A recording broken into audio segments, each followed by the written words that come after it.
Many of the talking heads and the pundits have said to me repeatedly before we announced this campaign, you can't win in the South. They said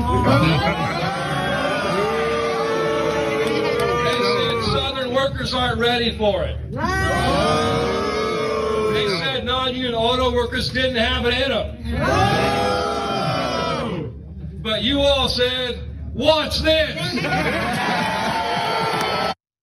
UAW President Shawn Fain was speaking to Volkswagen workers in Chattanooga, Tennessee, who overwhelmingly, by the way, voted to join the UAW last Friday. And that was despite pressure from their own government, or governor, I should say, not to. So that actually makes them the first auto factory in the South to unionize since the 1940s. This is a big deal. Specifically, almost 2/3 of the 3,613 votes were for the union. The election turnout was pretty high as well. 84% of workers did in fact vote.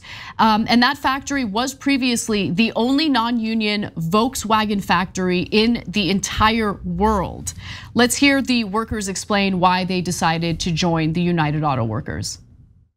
Support for unions are really high. I think people have seen the middle class and the working class get squeezed. But I realize I'm working class. I simply want to be able to put my 40 hours a week in, have a little bit of money left over at the end of the month, and have time to enjoy my family. You know, that's really what it's all about. To me, it feels like personally, the whole world wants us to unionize. People recognize for the first time in a long time, on a mass scale, there's got to be some changes. And some of the power and stuff that's gone to the corporate world needs to come back to us little guys. What just happened with these record negotiation and contracts, what Shawn Fain and them just did, is huge for everybody. It's huge for what's going on. That victory, that just pushed a lot of people to just say, hey, you know, I want the same things that these people have up north, or if better for my family. And you couldn't have written a better symphony for success than that. It was just instantaneous. As soon as the news broke that those record contracts happened, the floodgates just opened. And the United Auto Workers did in fact secure a pretty impressive contract for auto workers. We'll get to those details in a moment. But as I mentioned earlier, the governor was pushing these workers to avoid unionizing. We're talking about Tennessee Governor Bill Lee. He, along with governors from Georgia, Alabama, Mississippi, South Carolina, and Texas, publicly opposed this effort and put out a joint statement. I'm gonna read a few excerpts from it. As governors, we have a responsibility to our constituents to speak up when we see special interests looking to come into our state and threaten our jobs and the values we live by. The reality is companies have choices when it comes to where to invest and bring jobs and opportunity. So I just love how they're referring to the union as the special interest, not the auto industry as the special interest, but okay. We have worked tirelessly on behalf of our constituents to bring good paying jobs to our states. These jobs have become part of the fabric of the automotive manufacturing industry. The UAW leadership proudly call themselves democratic socialists and seem more focused on helping President Biden get reelected than on the auto worker jobs being cut at plants they already represent. But I should note again, I mean, the proof is in the pudding. And if you look at the contract that was negotiated under the incredible leadership of Shawn Fain, UAW workers were able to get massive wage hikes, a $5,000 ratification bonus, and an estimated $8,800 in cost of living adjustments.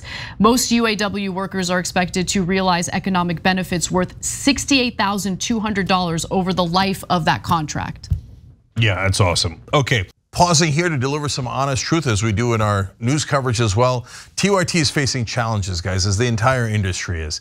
You know who could make the difference? You. If you hit the join button below, it's gonna make all the difference and keep us in business. We appreciate you, thank you. So first of all, on Shawn Fain, as the kids say, let him cook. Let him cook. So, you know, sometimes people ask me, oh, if Biden steps aside, who would you want in his place? I normally say Jon Stewart. It's a long reason why, but entertainers are more likely to do well. He's actually gotten bills passed, etc.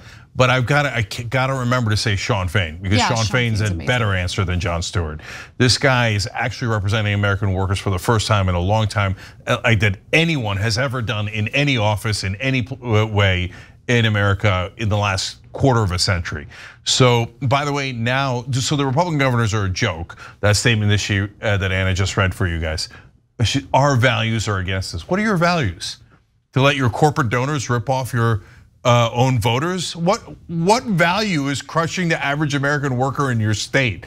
And they call that values. And the workers are the special interest, but not the corporate donors.